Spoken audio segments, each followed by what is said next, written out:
Standing out from the crowd isn't easy. With everybody competing for attention, some businesses might be tempted to use shot tactics to be seen. But the question is, does it work? Is any publicity good publicity? Or do some marketers go too far?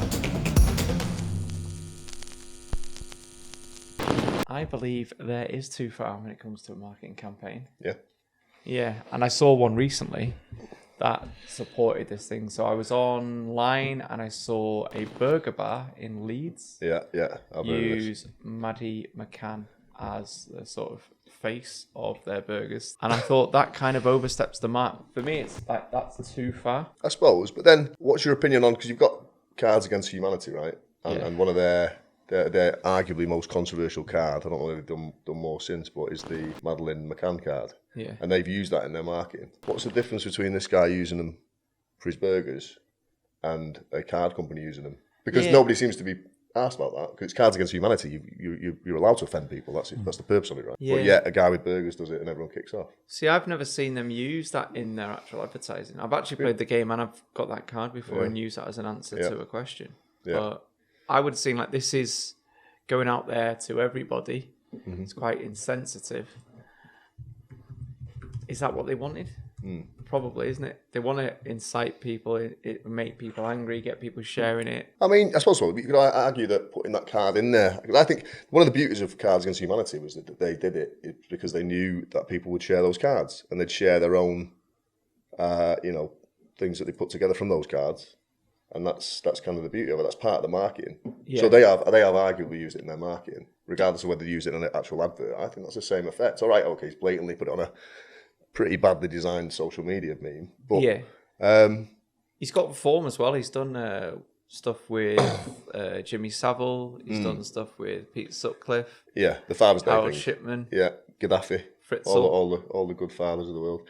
But weirdly, I think that impacts me less. That way. I don't know why it does. I don't know if it's because it's. I think it does. Girl, I think it does. I think because the Maddie McCann thing is like that's treading on a child there. There's nothing funny about a child going missing, right?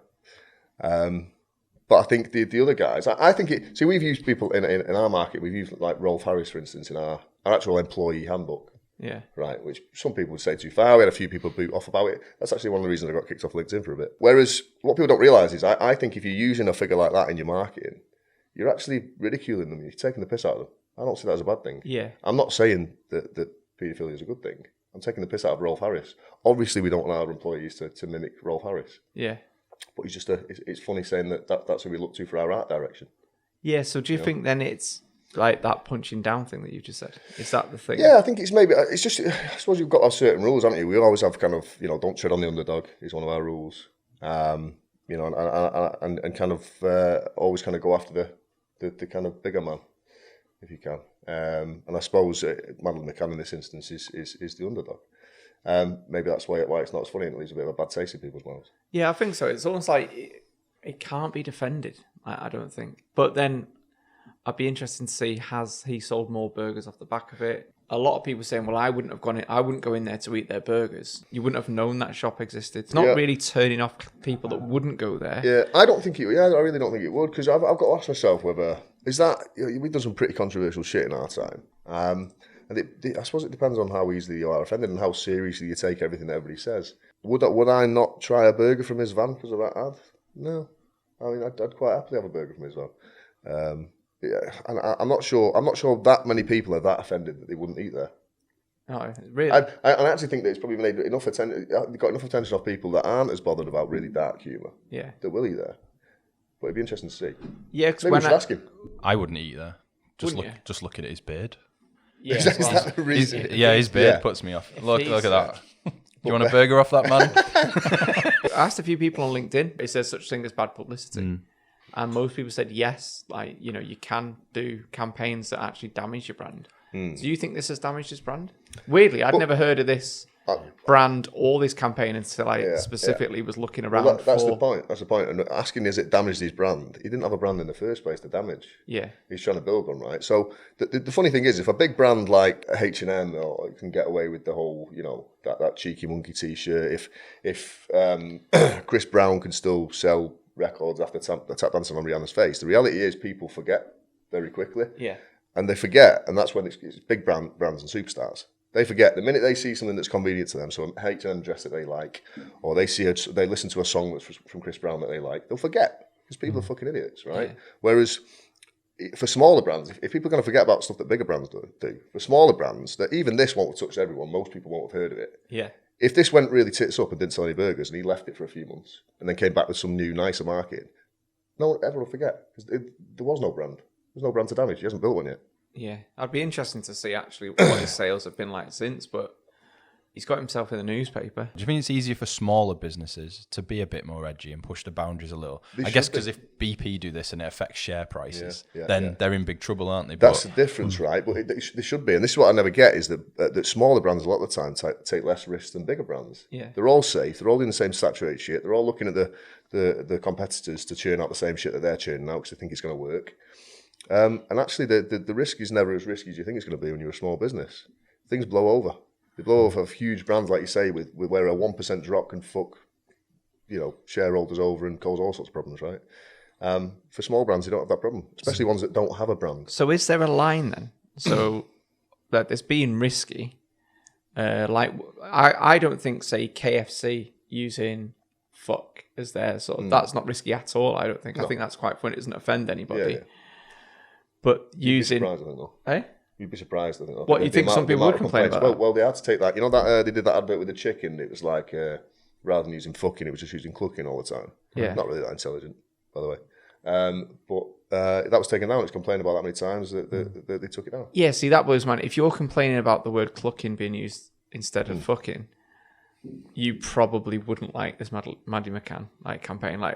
In my mind, they're not even on the same scale. This is like the worst sort of... This is the worst example of marketing, I would say. Yeah. Not the worst of all time, but this type of marketing is the worst type of marketing. I think. Yeah, definitely. I think that is too far. But I don't. I agree with you. But then you've got to ask yourself: does it result in more burger sales? Would it stop me buying a burger? Probably not. And the reality is, as well, is that when the amount of complaints it takes to take down an advertising campaign isn't actually that many. Oh, isn't it? No, so it's only a small, and because people don't get as offended as you think they do. There's not that many people complaining. I mean, I remember my nana once complaining about call the midwife, because she used to be a midwife, and she said that's absolutely nothing like what it was like back in the day, and they were falsifying everything, even though it's fucking fiction. TV program. Yeah. So she wrote into the BBC, and then she got angry when points of view. They never came back to her.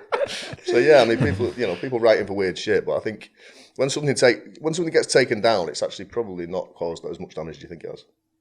Sometimes that's actually a good thing that gets taken down because it gets talked about more. Yeah. Yeah, I think that is that happens quite a lot. People talk more about the thing that happened than the actual original thing. What happened as a repercussion. I guess it's similar with comedy, and I guess as marketers, you try and bring humour into your marketing, and the line of what's funny and what's not anymore. You've got people deciding now whether a comedian's gone too far. Is that filtering through into your world now? I would say one thing about this.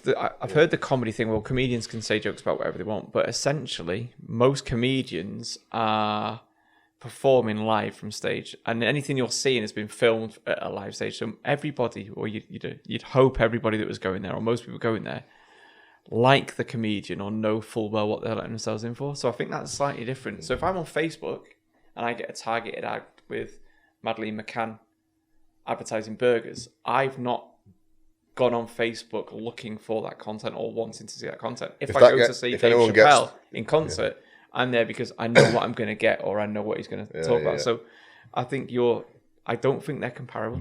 If anyone gets a Madeline McCann ad through Facebook and Instagram advertising, by the way, you're my hero. Because that's impressive. We've got some pretty risky ads through, but I don't think we could ever get that. What's the riskiest one you've ever done then, or where do you think have you got an example of where you might have actually overstepped the mark, looking back now with hindsight? Yeah. I mean, the riskiest ad we ever got through, which I was surprised I got through, was a cum jar. Wow. So they wanted an advert advertising for what was described in the briefing meeting as creative juice. So my head straight away went to right, easy. So we had a rubber glove with a cum pot, and just on the cum pot it said creative juice, and it said we need more creative juice. Donate now by visiting Yeah. And that got through. They didn't clock that at all. They thought it was like a sperm donation ad or something. I don't know. So that's but the worst one I ever regretted was when I had that Theresa May CV ready to go when she resigned. Yeah. That was a piece of our advertising. And I think that hit, that got close to, I think that was veering on 15,000 likes by the end of the day, in one day.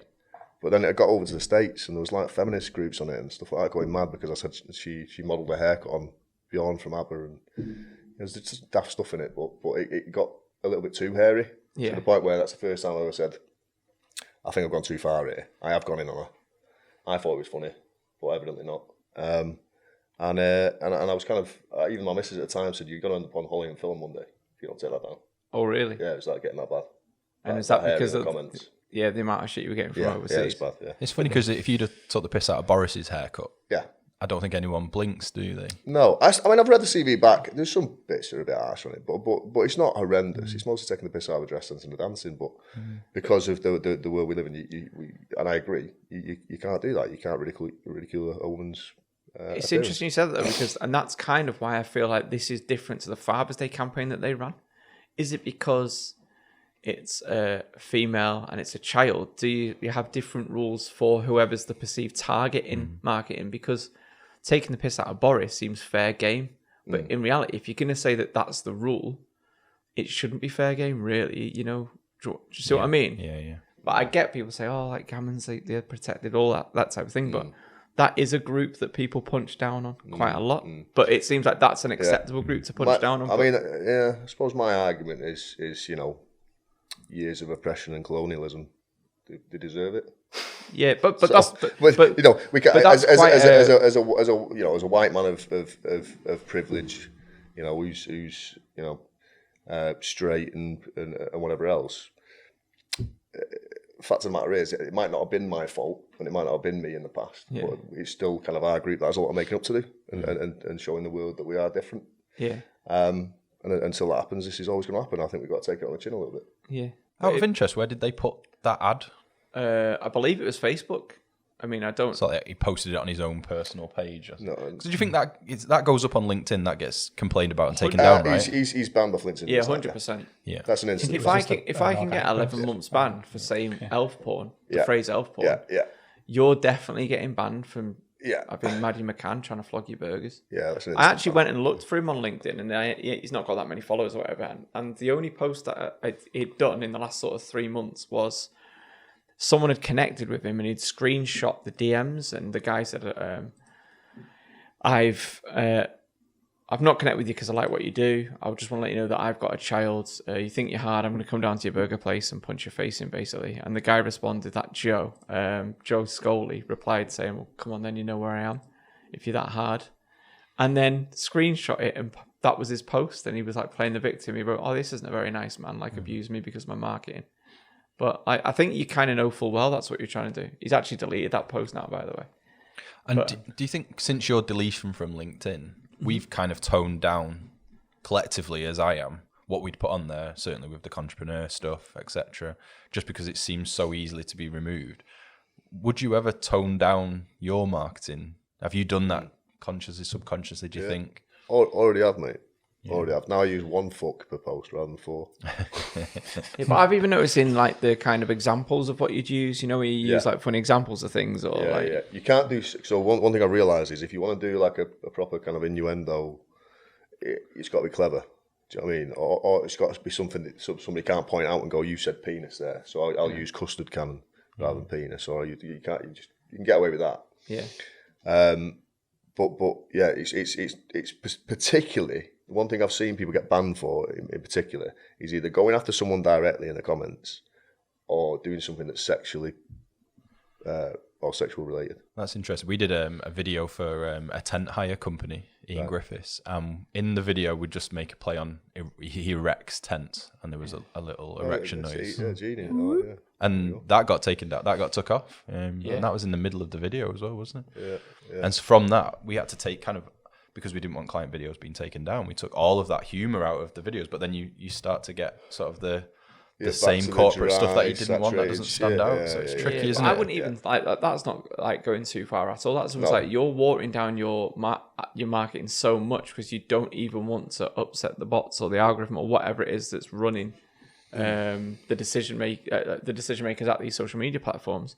So that's how I find it mad. How at one end of the scale you've got a guy that businesses puts up marquees. Not allowed to use the word erection in his adverts. Yeah. Then you've got like Madeline McCann and Gaddafi and Fritzl being used in an ad campaign at the far end, and that seems fine to a lot of people. Do you see what I mean? Yeah. But then equally, those people that were complaining about erection aren't going to be complaining about that advert. Though they would have complained because they just don't like you, or they just don't like your brand, or they just don't like your business. I think. Yeah, potentially. So is anything off limits then? Are we saying honestly, women and children?